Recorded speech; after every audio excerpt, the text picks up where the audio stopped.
За мэцхан уу та бүхэн энэ газрын зургийг харж байна уу? Тэгвэл Монгол улсад үйл ажиллагаа явуулж байгаа эрүүл мэндийн байгууллагуудыг газрын зурагт оруулан харцгаая. Ингээд харах юм бол Улаанбаатар хотод дийлэнх эрүүл мэндийн байгууллагууд байна.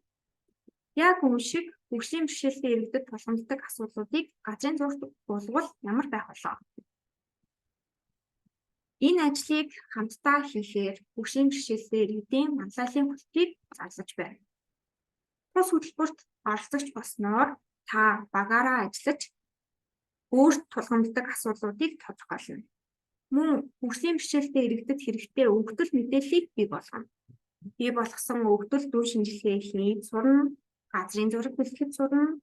За мөн барилга байгууламжийг хөгжлийн бэрхшээлтэй иргэдэд ээлтэй хүртээмжтэй эсхийг үнэлж сурна.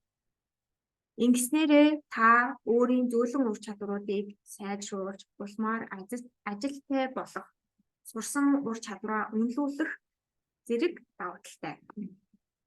Хөтөлбөрт хэн амрагдах вэ? 18 наснд хүрсэн Улаанбаатар хотод оршин суудаг, компьютер дээр ажиллах чадвартай, хуралд сургалтанд цахимаар хамрагдах боломжтой, хөтөлбөрийн турш 7 хоног бүрийн 1 өдөр зарцуулан оролцох боломжтой.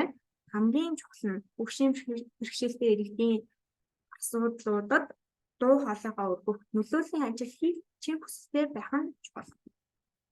Хөтөлбөрт бүртгүүлэх форм. Таны овог нэр, нас, хүйс, боловсролын түвшинг оруулна.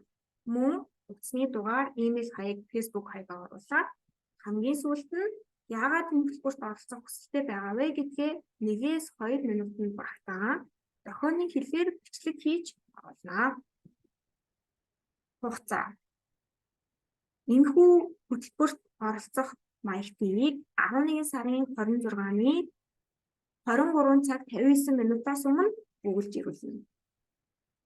Эхний шатанд тэнцсэн оролцогчтой бид 12 сарын 1-ний дотор захин ярилцлагыг тооцно. Мөн та хөтөлбөртэй холбоотой мэдээллийг зурагт харагдаж байгаа утаснаас задлах боломжтой.